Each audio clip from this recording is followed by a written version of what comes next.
Hello, hello viewers and learners, সালামু আলাইকুম। আমি মোহাম্মদ আব্দুল হালিম, ইংরেজির শিক্ষক। আমি ইংরেজি শেখার একটি ট্রান্সলেশন লেসন নিয়ে আলোচনা করব। আজকের লেসনটির নাম হলো English practice class translation lesson 62। 40টি ইংরেজি বাক্য, তার বাংলা অনুবাদ এখানে থাকবে। তো ইংরেজি বাক্যগুলো খুবই ইম্পর্টেন্ট, খুবই প্রয়োজনীয়। তো এগুলো মনে রাখা দরকার, যাতে করে প্রয়োজন অনুযায়ী আমরা এগুলো ব্যবহার করতে পারি। বাংলাটি দেওয়ার উদ্দেশ্য হলো বাক্যগুলোকে ধারণ করতে সুবিধা হওয়ার জন্য এই ব্যবস্থাটা করা হইল। তো আমরা একটু বাক্যগুলো নিয়ে আলোচনা করি। It might be a good idea to speak to someone. কারোর সাথে কথা বলে নেওয়ার বিশেষ চিন্তাটি ভালো মনে হয়। I would take an umbrella with me. It looks like it will rain. যেরকম দেখাচ্ছে তাতে মনে হয় বৃষ্টি হবে। আমি সাথে একটি ছাতা নিয়ে নিচ্ছি। 3. You should at least give it a go. তোমার কমপক্ষে এটিকে চালু হওয়ার সুযোগ দেওয়া উচিত। Sentence number 4. You must follow the instructions. তোমাকে অবশ্যই নির্দেশাবলী অনুসরণ করা উচিত। If I was you, I would wear a coat today as it is cold outside. আমি যদি তোমার স্থানে থাকতাম, যেহেতু বাইরে ঠান্ডা, তাই আমি আজ একটি কোট পরিধান করতাম।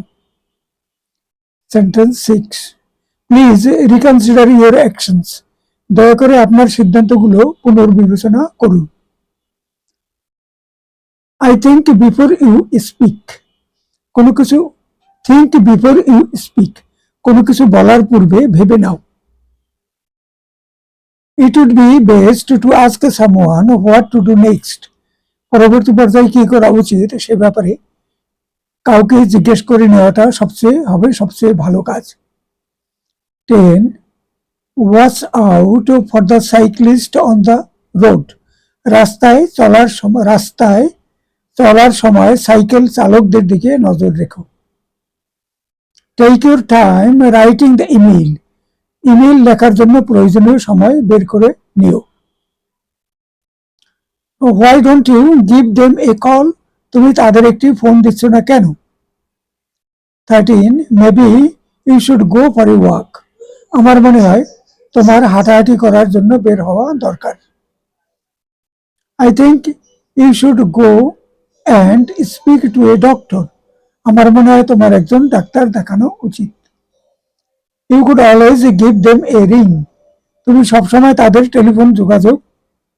সাথে টেলিফোন যোগাযোগ বজায় রাখতে পারো।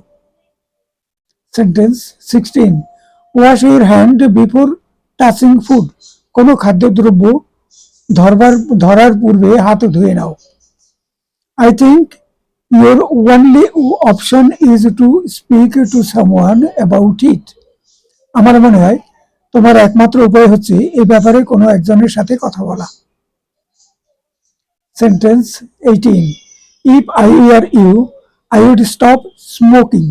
আমি যদি তোমার স্থানে থাকতাম তাহলে আমি ধূমপান ছেড়ে দিতাম। Have you thought about going to the gym? তুমি কি কখনো ব্যায়াম করার জন্য জিমে যাওয়ার কথা ভেবেছো? You should apply for that job. ওই চাকরিটির জন্য তোমার আবেদন করা উচিত। You shouldn't stay out so late. তোমার এত দেরি করে বাইরে থাকা উচিত নয়। My advice is to listen to your mother. আমার উপদেশ হলো তুমি তোমার মায়ের নির্দেশ অনুযায়ী চলো। Be careful when walking across the road. রাস্তা পারাপারের সময় সাবধানে যেও। You ought to study if you want to pass the exam. তুমি যদি পরীক্ষা পাস করতে চাও তাহলে তোমার পড়াশোনা করা উচিত। You should arrive at 6 o'clock. 6টার সময় তোমার উপস্থিত হওয়া উচিত। You might you might want to consider taking your time. তুমি ধীরে সুস্থে করার কথা বিবেচনা করতে পারো।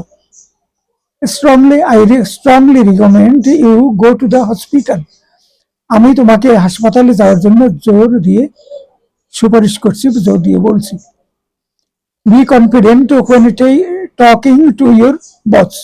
তোমার অফিস প্রধানের সাথে কথা বলার সময় নিজের উপরে আস্থা নিয়ে কথা বলো। Don't be late for your interview. ইন্টারভিউতে উপস্থিত হতে দেরি করো না। Go straight ahead and then turn left. সোজাসুজি সামনে গিয়ে বাম দিকের পথে যাও। You should have a glass of water. তোমার এক গ্লাস পানি পান করা উচিত। Close the door behind you. তুমি চলে যাওয়ার সময় দরজাটি বন্ধ করে যেও। I think you should buy the red shirt instead of the blue one. আমার মনে হয় নীল জামাটি না নিয়ে তোমার সাদা জামাটি কেনা উচিত। 34. You should probably write it down first.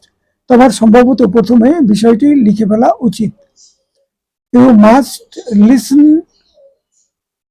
intently and take notes. তোমার অবশ্যই আগ্রহ সহকারে শুনতে হবে এবং নোট করে নিতে হবে। 36. Don't forget to clean up after yourself. চলে যাওয়ার পূর্বে সবকিছু পরিষ্কার করে যেতে ভুলে যেও না। You should speak a bit louder. No one can hear you. তোমার আরেকটু জোরে কথা বলা উচিত, কেউই তোমার কথা শুনতে পাচ্ছে না। 38. I think it's time you bought a new car. আমার মনে হয় আর দেরি না করে তোমার এখন একটি গাড়ি কেনা উচিত। 39. You should rent an apartment first instead of buying one. প্রথমে তোমার একটি অ্যাপার্টমেন্ট না কিনে তা ভাড়া নেওয়া উচিত। The last sentence number 40. Take one step at a time. একবারে এক পা ফেলে চলতে থাকো। আমরা ভিডিওটির শেষ প্রান্তে চলে এসেছি। সকলের কাছে বিনীত অনুগ্রহ করে চ্যানেলটিতে একটু সাবস্ক্রাইব করুন এবং ভিডিওটিতে একটি লাইক দিন। সম্ভব হলে ভিডিওটি সম্পর্কে অন্যদের সাথে শেয়ার করুন। সকলকে আন্তরিক শুভেচ্ছা জানিয়ে শেষ করছি। Thank you all.